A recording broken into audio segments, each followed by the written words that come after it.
Welcome back. You see commercials all the time about cholesterol-lowering medication. Commercials touting the virtues of drugs like Zocor and Lipitor. And it's true, these cholesterol-lowering drugs can reduce the risk of cardiovascular events. But many people, especially my patients, can't or don't want to take these medications. Like many of my patients, they are looking for a way to lower their cholesterol without the use of pharmaceuticals. In other words, people are looking for ways to lower their cholesterol naturally. Is this even possible? Well, I can tell you unequivocally that the answer is yes.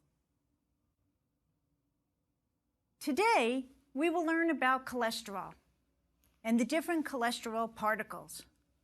More importantly, we will learn how to impact cholesterol through nutrition, exercise, and supplements. But first, we have to ask a question. What is cholesterol? And where does it come from?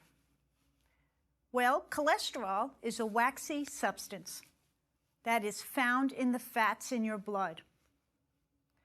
Your body needs cholesterol to make healthy cells. But having high cholesterol can increase your risk of heart disease. So, not all cholesterol is bad. In fact, we need to make some really important hormones with our cholesterol, like estrogen for women and testosterone for men. So, where does cholesterol come from?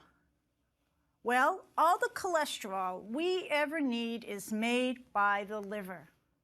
We never have to say, let me go out and have a high cholesterol meal so I can make some healthy cells, or I can make my sex hormones like estrogen and testosterone.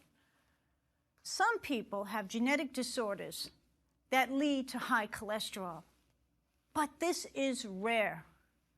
For most of us, high cholesterol is related to our lifestyle. The food we eat, how much alcohol we drink, our physical activity, and even stress play important roles in our cholesterol level. Your physician may order a standard blood test, a blood test to check your cholesterol levels. This is called a lipid panel or a lipid profile. Typical reports include 4 important numbers.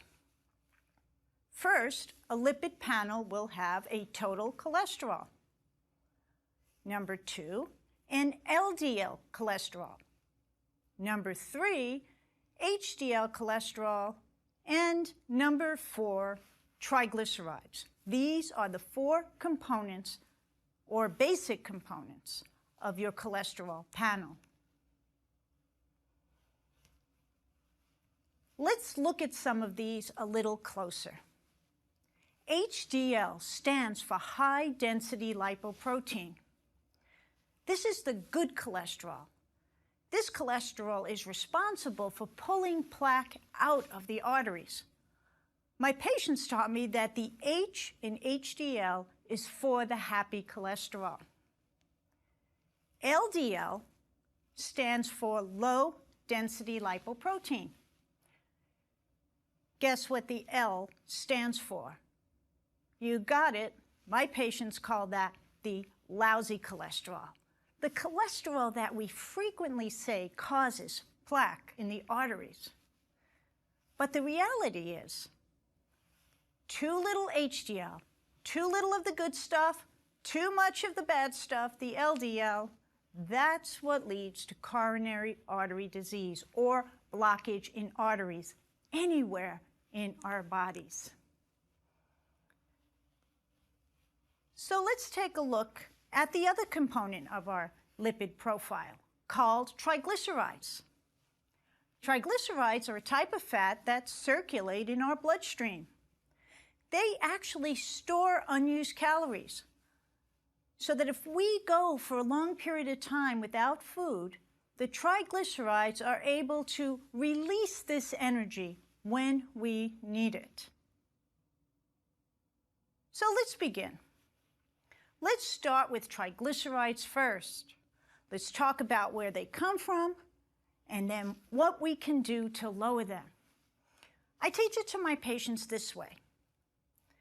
Triglycerides come from a couple of important places. First, just being overweight.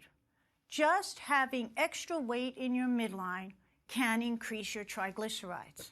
Second, lack of physical activity.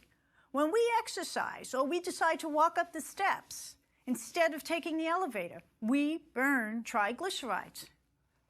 The liquid calories. We have 3 liquid calories that are filled with sugar: alcohol, fruit juice, and soda. And the fourth is a diet that's high in carbohydrates, especially simple carbohydrates, the white stuff.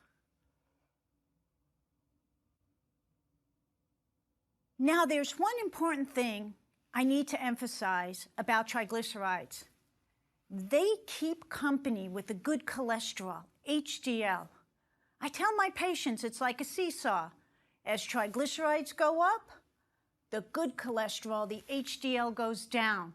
If we can bring down the triglycerides, that's right, we raise the HDL. So the question is, how do we lower the triglycerides naturally? It comes down to 3 simple steps: nutrition, exercise, and supplements. Let's always start where I like to begin: food first. Sugar and simple carbohydrates raise our triglycerides. As a matter of fact, I use the same nutrition program to lower triglycerides as I do to prevent and treat diabetes. But remember, that's not all. If the triglycerides are high, the HDL, the good cholesterol, is low. And that HDL is what we need to pull plaque out of the artery.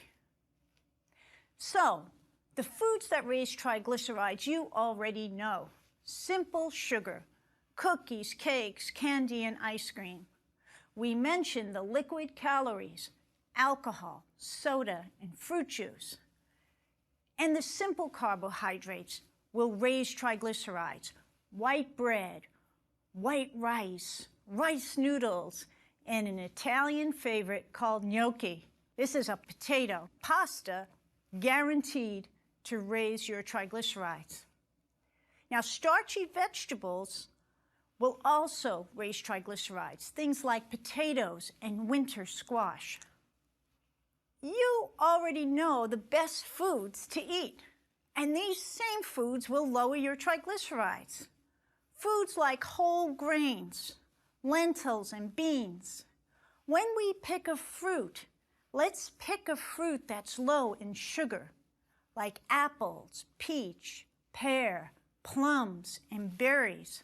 Even oranges and grapefruits, when we eat them whole, will not raise our triglycerides. And of course, my absolute favorite are the green leafy vegetables. And we can add in some omega-3s, like wild salmon or sardines, if you like them. Now, I have 2 favorite supplements that I like to use to lower triglycerides. So once I have convinced my patients that they're going to change their diet, they're cleaning out the pantry, cleaning out the refrigerator, all the white stuff and liquid calories are going. We're going to talk a bit about exercise. The next thing I do is I say, what are the 2 supplements I can use? And my 2 favorites are omega-3 fish oil and the B vitamin niacin. You may recall from the talk on vitamins and supplements that I mentioned omega-3 fish oil. Omega-3 fish oil has been shown to decrease triglycerides 45% if you take 4 grams.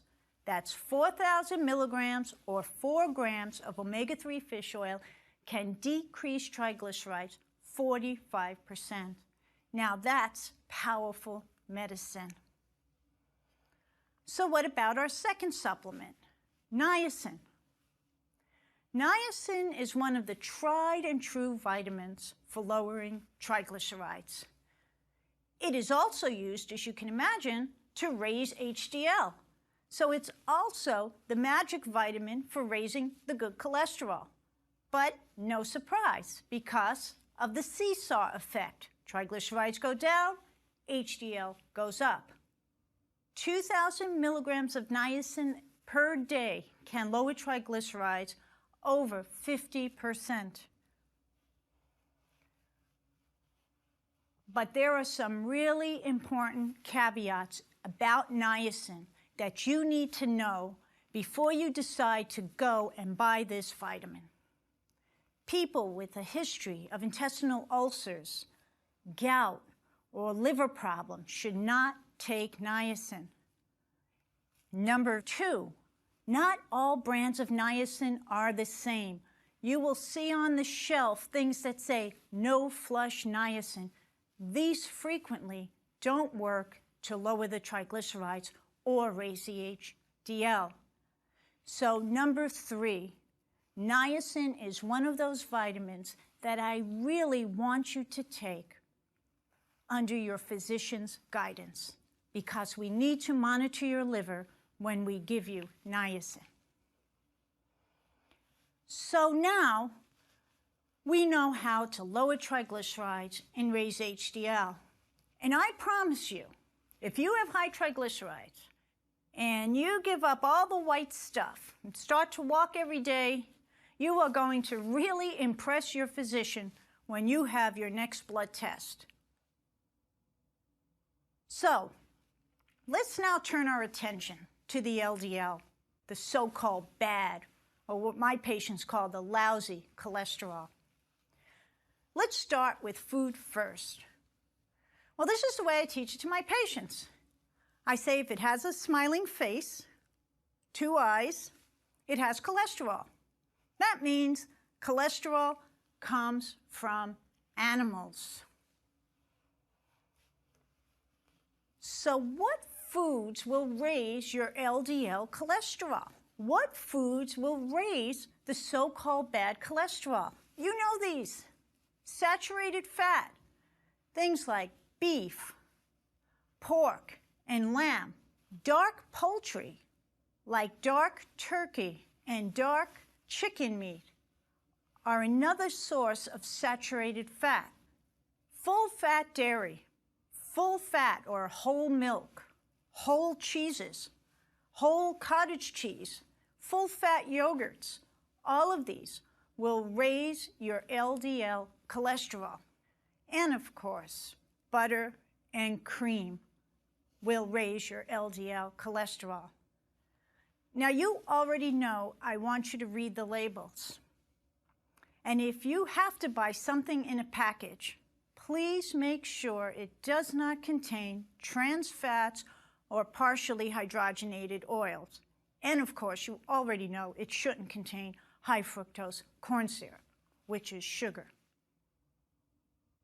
So, rule number 1 for lowering your LDL, more vegetable protein. And if you have dairy from a cow, it has to be organic and non-fat. And we'll talk more about organic in a later lecture. Remember, cholesterol only comes from animals. So let's start to make some easy substitutions. You might say, what am I going to eat for my beef, my pork, my lamb, my dark meat chicken, my dark meat turkey? What is Dr. G going to have me eat? Well, vegetable protein is a good start because vegetable protein has 0 cholesterol. That's right, 0 cholesterol. In fact, if you can identify a food as coming from the earth, it has 0 cholesterol. There are some high-fat foods that come from the earth that we eat small amounts of. We talked about some of these, like nuts, olives, and olive oil, the good monosaturated fats. We eat small amounts of those. But if you can identify it coming from the earth, you can be certain that it has no cholesterol. So instead of that beef, pork, and lamb, let's try some more beans, more lentils, more legumes. 0 cholesterol. You might even want to branch out to some different items, things you may be less familiar with. Organic tofu is a great choice. Tofu comes from the soybean, no cholesterol. And then there are 2 others. One is called seitan, and the other is tempeh, a textured vegetable protein. Now, the good news about this is, when I make it at my house, no one knows the difference. I don't think they know if they're eating meat, or if they're eating tofu, or if they're eating seitan, because it all works out the same. Tofu is a great replacement for chicken in any recipe, and cutting out the chicken cuts out the cholesterol. In an earlier lecture, I talked about another source of protein, which is nuts. Now, nuts are a good source of protein, but remember they are high in calories. So when you have your nuts, you have 15 nuts, because as we said, that's about 170 to 180 calories. So use the nuts as a garnish. One of the tricks I like to use with my patients to get them some extra protein is to make a protein smoothie. So in the morning, they can take almond milk or rice milk or even their organic fat-free milk, and they can add 2 scoops of a good protein, and they can add some organic berries, and that gives them an extra protein pickup in the morning. Omega-3 eggs can be used to make egg white omelets, and of course, yogurt. Good organic, non-fat yogurt is a great choice of protein. Now, don't forget my favorite, fiber. We've talked a lot about fiber in previous lectures. I use fiber to lower cholesterol everywhere. I use it as a supplement because you can buy fiber as a supplement, or I like to use it as a food. Fiber lowers cholesterol. I have patients in my practice who have lowered their cholesterol 50 to 70 points just by adding in fiber. Remember, you find the fiber in whole foods like steel-cut oats. 1 ounce of steel-cut oats has 3 grams of fiber. Our goal is to eat 35 grams of fiber per day. And remember what I said in the previous lecture. Don't eat the fiber all at once, because if you're not used to fiber, it can cause a lot of gas and a lot of bloating. So increase your fiber slowly, knowing that your goal is 35 grams per day. You may want to buy some psyllium seeds, and you can sprinkle that on your steel-cut oats, because 1 tablespoon has anywhere from 5 to 7 grams of fiber. So read your labels. Only buy those foods that are high fiber foods if you're buying anything in a package. What about fish? Well, the 2 things you need to know are this. Shrimp, which I know a lot of people like, are extremely high in cholesterol. And my people, the Italians, love a fish called calamari, which is very high in cholesterol. It's high in cholesterol before you even deep fry it, making it a really bad food for your heart, for your brain, and everything else. So buy some wild sockeye salmon. You can even buy it in a can.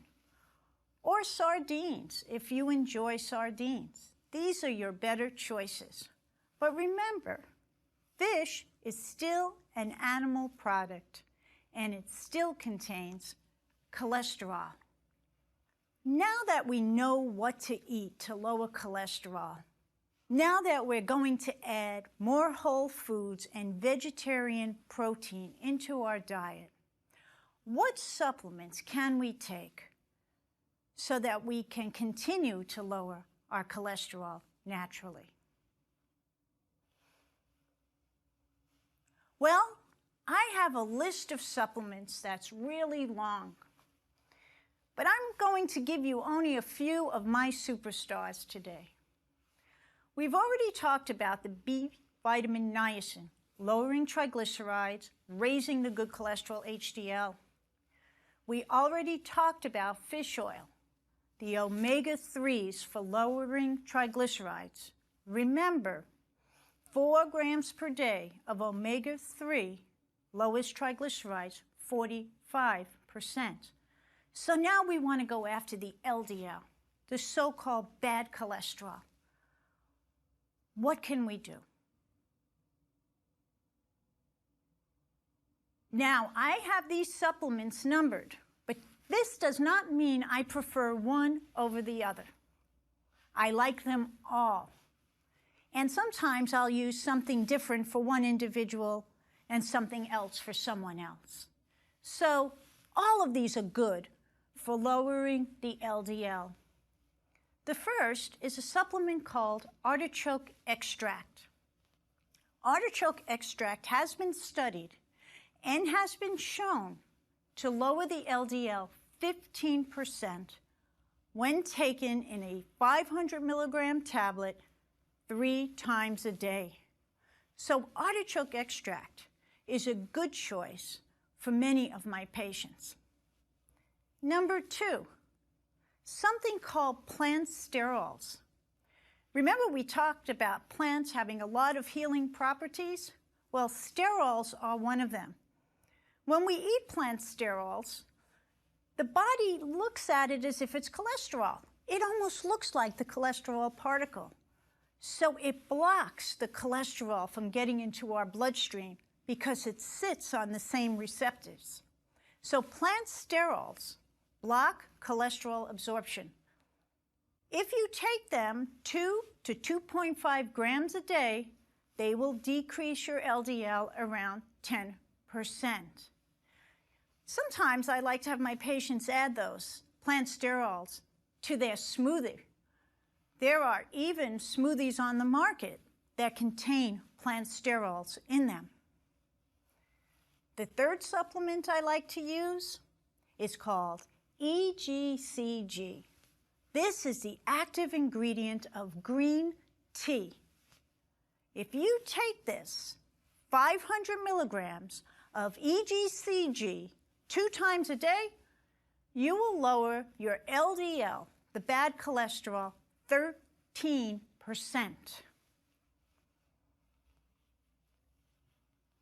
Now you might say to me, I enjoy drinking green tea. Can't I drink it, Dr. G?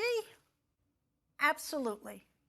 Drink organic green tea, but you have to drink about 60 to 100 ounces a day.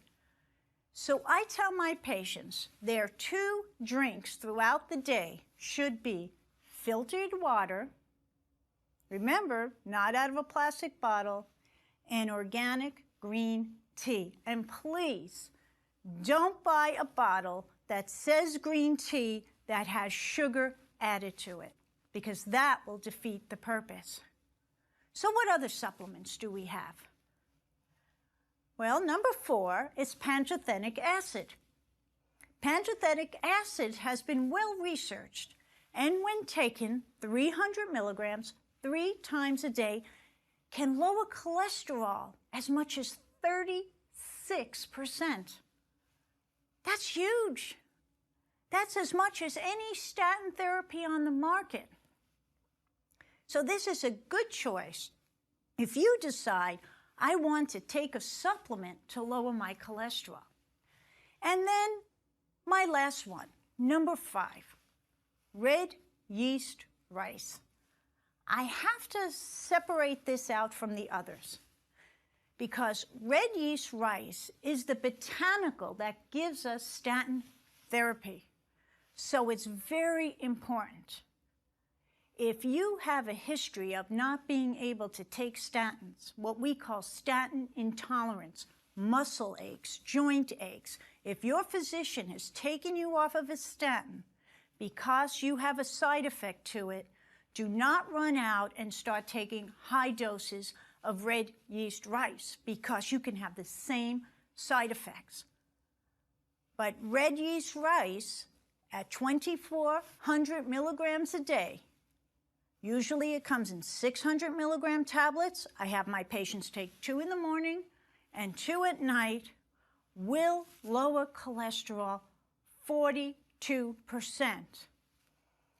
And just like a statin, I'm concerned that red yeast rice can lower the enzyme called CoQ10, which is an important enzyme for the power of our cells. So when I give red yeast rice, I also give coenzyme Q10 100 milligrams per day. Remember, when you decide to go on a supplement regimen, to consult your physician before starting any supplement. And what I tell my patients is this: don't expect to lower your cholesterol, your triglycerides, your LDL.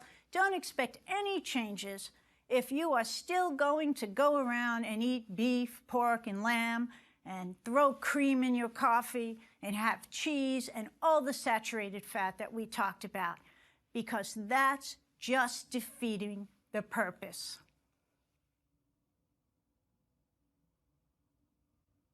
So today, we reviewed the foods and supplements that lower cholesterol. At the end of the day, I can assure you, we don't have to rely on Big Pharma to get our cholesterol profile perfect. We have the tools to lower our cholesterol naturally. And I invite you to take the first steps to do so.